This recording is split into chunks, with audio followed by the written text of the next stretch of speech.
date night dinners. Whether you've been dating 4 months or married 40 years, you need to make time once a week to have a special meal with the one you love. And today I brought in one of my best friends that I love dearly, Rhonda Marco. She has her own food blog called mymostrequestedrecipes.com, and she's invited me into her home, and we're going to share our own date night. Her partner is out at work, and we're going to cook up a bunch of different recipes. And tonight we're going to cook tomatoes Napoleon. It's a Caprese salad, and this time of year, tomatoes are plentiful and they're fresh. And whether you want to use this as a meal with a baguette and a bottle of wine, or you want to use it as an appetizer, this is one of my favorite summer dishes. Rhonda, welcome. Thanks for agreeing to be here and welcome me into your home. I'm glad to be cooking with you tonight, Michael. We've never cooked together. We've known each other for years. I'm looking forward to it. I know. We've eaten together, but never cooked together. Eaten together a lot. So I went to the market yesterday and picked out these gorgeous heirloom tomatoes. They're beautiful. And what I wanted is to have contrast on the plate, because everybody thinks of red tomatoes. Mm-hmm. So we have this dark purple tomato, we have a yellow tomato, and we have this red tomato with some yellow stripes. And then we have our fresh mozzarella. Lazzaroli's in Germantown area of Nashville. Have you ever been there? No, I have not. It's phenomenal. They make their mozzarella. I saw them with the hot water forming the balls when I went there Saturday.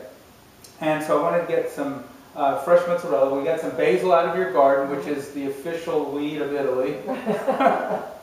And then we have some extra virgin olive oil, balsamic vinegar, salt and pepper. This is something that if you burn water, you can make. So I'm going to start quartering and slicing the tomatoes. Why don't you tell me, how did you get into cooking and how did you get into your blog? Well, I got into cooking a long time ago, probably the time that I spent working with friends in the kitchen, and I would just get together with my mother, I'd get together with aunts, family members, and help them in the kitchen. And I not only loved cooking, but I loved the experience that I had of cooking with other people in the kitchen. About my blog, I have for the past few years been making this recipe, this dish called candy bacon. It's bacon in a brown sugar. I've had it many times. Yes, and it's delicious. And I take it with me to parties when I have to bring in a dish. I would take the bacon in, and people knew I was going to bring it. When I walk in the door, I'd make 2 pounds of it. When I walk in the door, I'd never make it to the table, and they'd come and just grab it, and then I'd spend the rest of the night having to tell people how I make it. Right. So I decided that I would put it up on a blog, and when someone asked me how to make the bacon, I would just send them to the blog. And I got so much response. I got 1,500 hits. Wow. My first posting, and people saying, oh, will you give me the recipe for this, or will you give me the recipe for that? So I decided, why not just do that? And it's a phenomenal blog, not only for the recipes, but the stories. That's what I really enjoy reading. The pot roast story yesterday was really good. So I've cut the first layer of tomato, and I always salt my tomatoes because they need that to bring out the essence. Yeah, you have to salt every layer. Right.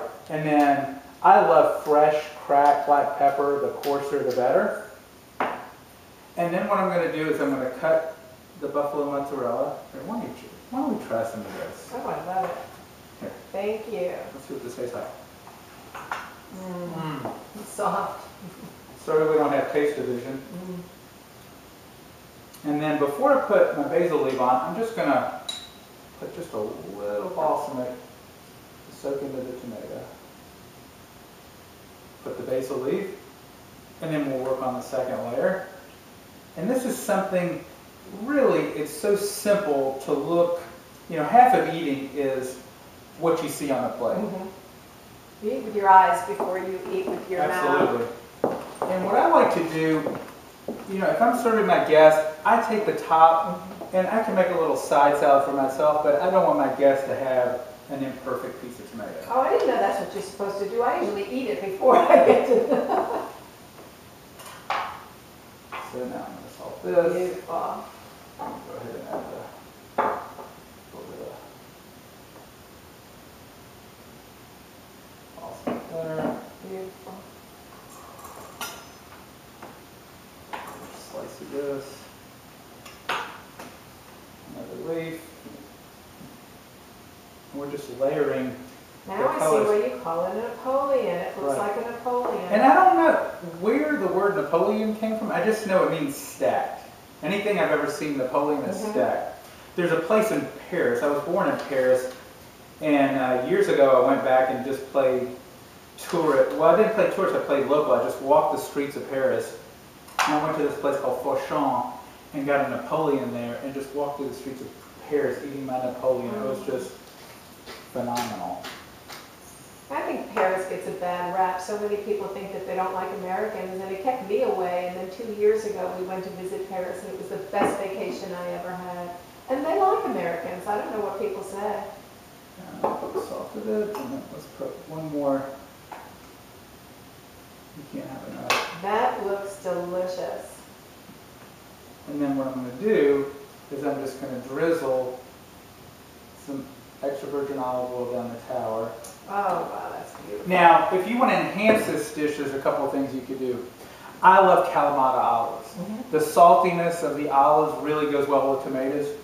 So I might put some of those around there.